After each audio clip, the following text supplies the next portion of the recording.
Hey, welcome to Songwriting. I am Matt Carano, and today we are talking about Modern Love by the great David Bowie.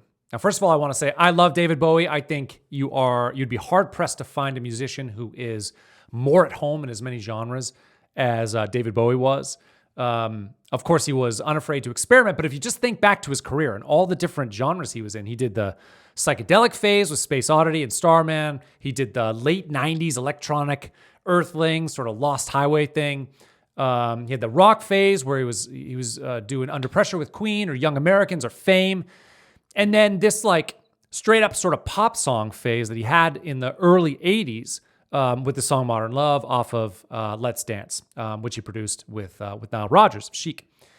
Now, many musicians will take like this hard tangent late in their career because they want to reinvent themselves, but Bowie's career was just full of tangents. And I think the reason why is because I heard him talk about this on an interview once where he really thought of himself as derivative, as unoriginal, as ridiculous as that sounds. And so he just always strove to make sure that his music was always changing. He was always trying to do something different or something better. But besides that, David Bowie was a multi-instrumentalist and great singer, great writer. But if you also throw in his acting career, of course, he was Jareth in Labyrinth or Tesla in The Prestige. He just had a phenomenal sort of multi-genre career. Now, I also really appreciate David Bowie because of his writing. And I think, we tend to appreciate writers who are really honest about things, who have a perspective that we know, have a unique look on things.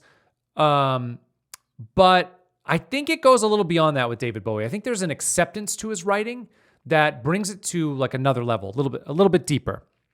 And if you think about like Space Oddity, I think is a really good example of this. Now, of course, the scenery is 2001. I guess he was really high, went to the movies to see 2001, and then afterwards he wrote this song.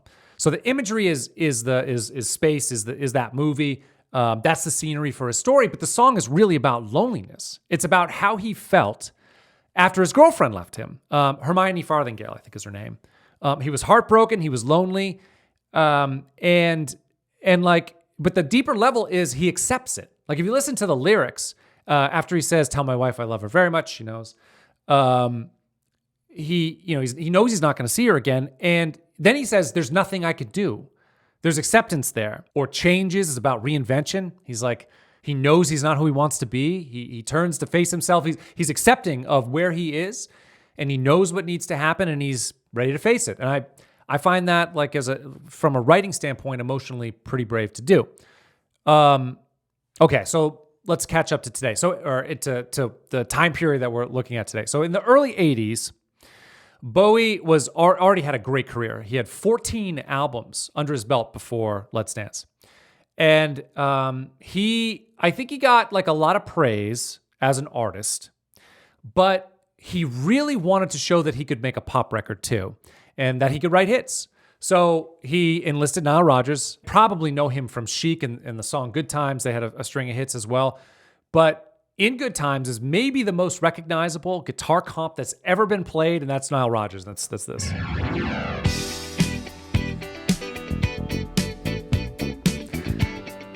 That's Good Times, but of course that's also Rapper's Delight. But just an iconic guitar comp. And when Bowie reached out to Nile Rodgers, I think Nile was like, oh, I get to do some far out stuff with David Bowie. I get to get experimental with Bowie. But no, Bowie was like, I want to write hit records, and you're the guy to do it with. So they got together and they did it, and they did a great job. I mean, Let's Dance became David Bowie's most successful album. I think there's like 10 or 11 million albums sold.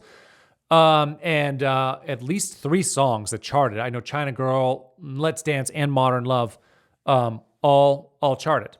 So, I mean, he set out to accomplish his goal, and he did.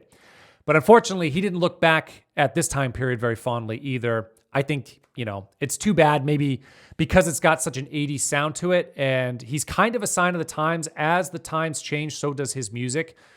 I mentioned before what he did with his sort of electronic phase in the 90s, that kind of Nine Inch Nails type of vibe to it. So things, if you look back and you change your style, can sound anachronistic. So I wonder if that was the problem for him. But I wish it weren't like that because these songs are brilliantly written. And as particularly Modern Love is just a brilliantly written song, which we'll talk about. So wanted to write hits early 80s. And he wanted to write dance hits. He wanted like the kids to be able to groove to it. And if you think about like where we were in this time period, this is early 80s is like right post-disco. Of course, disco peak was probably 78, 79. But then right after that, huge backlash to disco. But you sort of have to like redefine what dance music is here because dance music was disco, and disco has a very has its own feel to it, and it's a very like square feel. If you listen to disco, like Staying Alive or something, the groove is very much on the beat. It's boots, guts, got, which is like kick on 1 and 3 and snare on 2 and 4. It's very straight. There's no syncopation, and so. I wonder if the backlashes in music are always about overexposure, but I think too, like if you're hearing the same groove at the same tempo over and over and over, you must get really, really bored with it. And so then I think the tendency after that is to start to open things up a little bit more, do more exotic rhythms. I think that it goes in the reverse too. When you listen to music that's really heavily orchestrated for a while, you get tired of it, and the singer-songwriter comes back, and things get simple again. Well, I think it was simple, and then wanted to get a little bit more complicated again, and that happened through like experimental sort of new wave 80s, early to mid 80s. Now, so the groove is so much different here. So it's like redefining what dance music is, and listen to the groove here.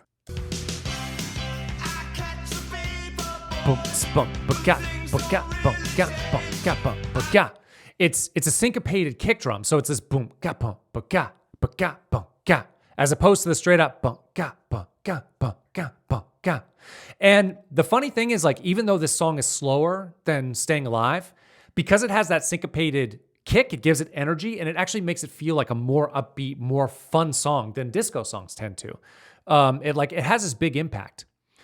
Now, this groove sort of became iconic because you had a bunch of songs sort of follow suit afterwards. Even a few years later with something like Walking on Sunshine is very, very similar, up until, into the 2000s, where you have Shake It Off even is that great Taylor Swift song, very reminiscent of this groove and this song. It's kind of a parallel song there. But that's just the beginning of it. Now, this is definitely a pop tune.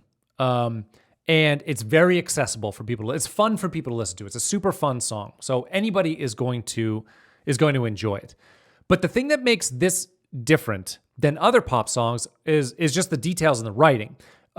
You could, if you listen to this song, if this were not written as well as it is, you'd listen to this song 10 times, you'd be sick of it and you'd be done. But because of how well it's written and these little nuances that sort of surprise you, kind of come up and excite your ear, you can listen to this song 100 times and not get sick of it. I don't get sick of this song. I've listened to this song for decades, and I love this song, and I'll always love this song.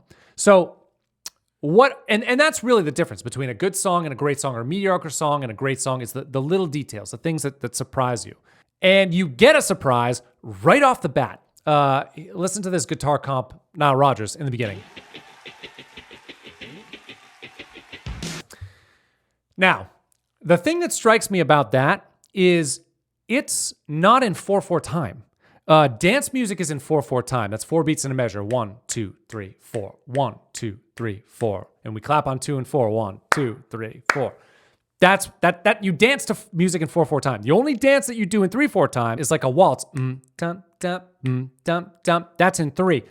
It does not, it's for a dance song to start off in 3. I would imagine if this is the first time you hear it, you're like, what do I do to this? What it does is it changes the emphasis, like what beat the emphasis on. So it doesn't feel like you're stepping at the right place. It doesn't feel like you're moving in the right place. So already he's like done something very odd for a dance song.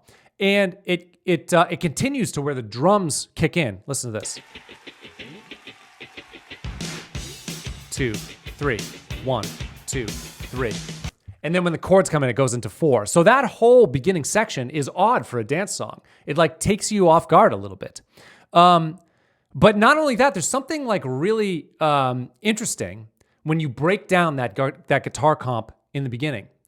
And if you like sort of extrapolate it out, if you take its sort of logical conclusion, if you were to take it in its current 3/4 time and put it in 4/4, you would get something like, you would get dun dun dun dun dun dun dun dun dun dun dun dun dun dun dun. That's kind of the rhythm that wants to happen there. Dun dun dun dun dun dun dun dun. And that is referencing this.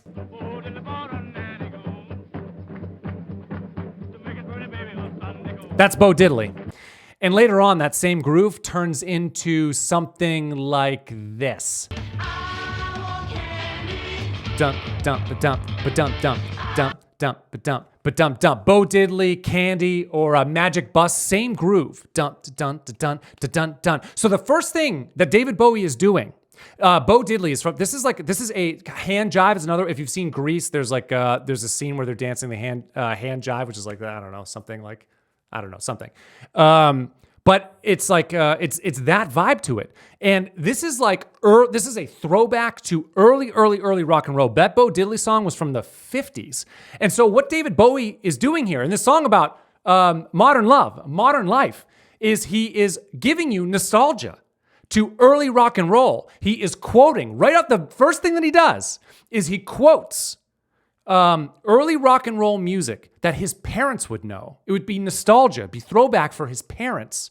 And he must have done this on purpose. He must have absolutely done this on purpose because you wouldn't arrive that way elsewhere. And then he throws that little wrinkle by putting it in 3 instead. So, it's not exactly. It's this nostalgia thing, but not exactly. And throws you off. This is a dance song, but it's not in 4. So it's these little details, these little things that excite your ear that are just brilliant writing. And we're 10 seconds in, less than that. So then something else happens. So, of course, we get into the chords here. I know when to go out. I know when to stay in. Get things done. Now let's look at this a little bit. Because again, like the funny thing is, so when I hear the song like the first time, I'm sure, I just think that it's this upbeat, like fun, amazing song, and I get so happy. I've done karaoke with this song. I love this song so much. It makes you happy. But then, like, once I listen to it a bunch of times and I still love it, then I have to ask myself, why the hell do I still love it? And that's when I find these details in here. So the chord progression, this is another thing. It's the intro chord progression is different than the verse. It's different than the chorus. It's its own thing. And this is what he does. He's got this E minor, C, D major, and then he does something really weird here. He goes to C, which probably doesn't sound too weird to your ears because it's in key. It's not that off, but I'll show you what some of the differences are. When you hear E minor, C, D, what your ear really wants is G. And the reason why your ear wants that is because it's it's a very standard rock progression of going like 4, 5, 1. And what that means is if we're in the key of G, G is the 1 chord, then the 4 chord would be G, A, B, C, would be the C chord. The 5 chord would be G, A, B, C, D. And then the 1 chord would be back to G. And like this is very standard rock. If you listen to blues, it's all the 1 chord, the 4 chord, and the 5 chord. And this is like such a stable chord progression to our ears. Like I think we're born knowing this chord progression. Because it's generational. It's not only early rock and roll. This is like Baroque and classical music, where all really revolved around the pull between the 1 chord, the 5 chord, and the 1 chord. It's like if we hit the 1 chord, then the 5 chord, our ears want to go back to that 1 chord. The 5 chord creates a tension that we want resolved to the 1 chord, and I don't know why that is. This is like 700 years old or something that our ears, at least that our ears want this. And then later on, so that's the 1, the 5, and the 1 chord. But later on in like the Romantic period where you had an expansion of chords, it really brought in the 4 chord a lot. So really, that set up blues and rock. And And it has to do with the frequencies. Like I do know, if you think about it another way, like the scale, if you sing, really makes you want to go, like you want to finish that phrase, and it's something to do with the frequencies, and that is this pull between the 1 chord, the 5 chord, and the 1 chord. Anyway, so what we're expecting here is to the G, but we don't get it. He goes to the C. So he goes something different. And the cool thing is, it's like, and then the song is in C. He stays in C the whole way with some minor adjustments. But why it makes sense. Like if you were to do that same chord progression, but not go to something really dissonant, it wouldn't make sense. Like listen to this.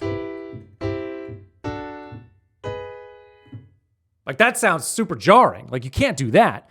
But you can go to the C because it's in the same key. So it's close enough that you're not so jarred about it. It's like, okay. So he tricks us. But then we're into the verse. And David Bowie tricks us again. If you listen to the chord progression in the verse, he does something a little strange. So here's the chord progression for the verse.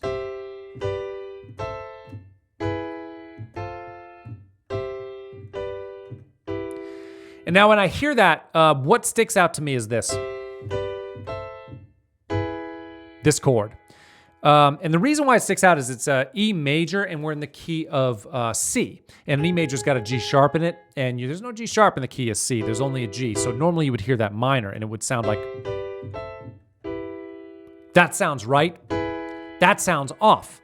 Now he does, when he completes the chord progression, he ends up on the E minor. So he goes E major to E minor. And I think the reason why he does that is it sounds more stable in the key, more familiar, where the other one really sticks out. But I was like, why did he put the E, like, why do the E major there? It probably would have worked with E minor. Why did he put the E major there? And I thought about the chord progression a little bit more and had kind of an aha moment. Let me know if you recognize this.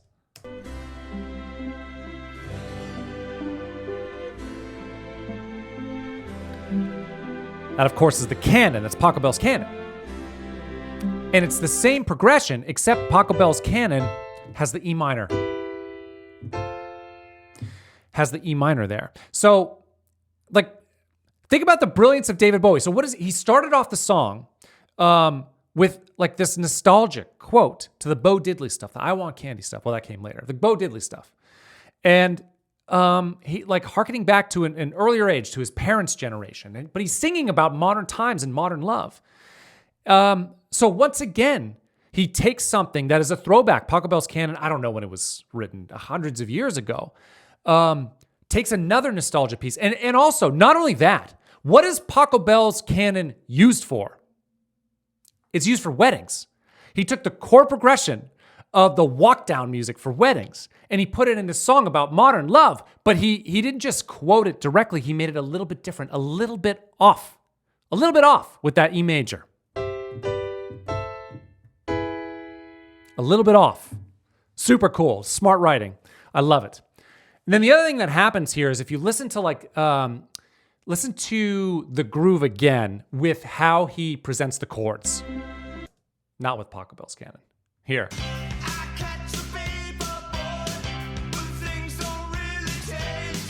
They're stabs, right? Bow, bow. 2, 3, 4. Ow, ow. Now, that's what happens throughout the verse. But then, check what happens in the transition from the first verse into the second verse. Here, let me see if I can get this right. Yeah, okay, it happens right here. Listen to the band stats.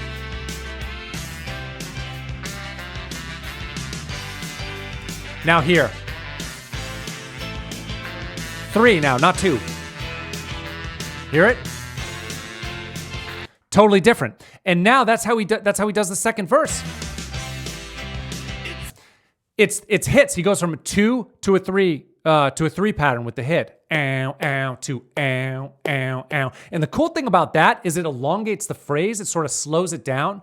The second hit in the 3 pattern happens after the second hit of the 2 pattern. So you have to go a little bit longer before you hit that second hit. So it makes the phrase seem longer as well. But the amazing thing, like I love that he did a little bit something different in the second verse than he did the first in terms of the band hits, because it's something different for your ear to pick up. But not only did that, he did it in such a sneaky way. As I showed you, where those that 3 pattern happens is in the middle of the sax solo, and not the beginning of the sax solo, and not the end of it into the transitioned into the second verse. It's in the middle of the sax solo. So he sort of buries it there where you wouldn't necessarily notice that transition happened. Super sneaky. It's happening beneath the surface. And you wouldn't notice it, so that by the time the verse happens, you don't feel like anything is different, although something very big is different.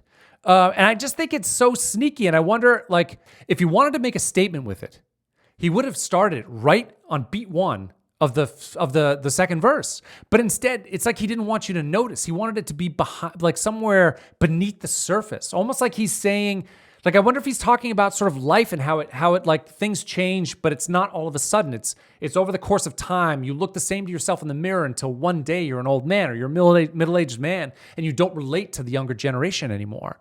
I wonder if he was saying that, but it's like there's just like this subtlety, the sneakiness about it that you just, by the time you get to it, you're used to it. It doesn't sound foreign to you, but it happened while you weren't paying attention. So cool. And it's these subtleties, that take what is an absolute phenomenal top 40 song, pop tune, dance tune, take something like that and make it still enjoyable for everybody. For a connoisseur to just like a pop aficionado, everybody can enjoy it, and it makes it so much deeper than and a lot of other writing that happens on the top 40. So this is my ode to and appreciation for David Bowie. Wrists, agent.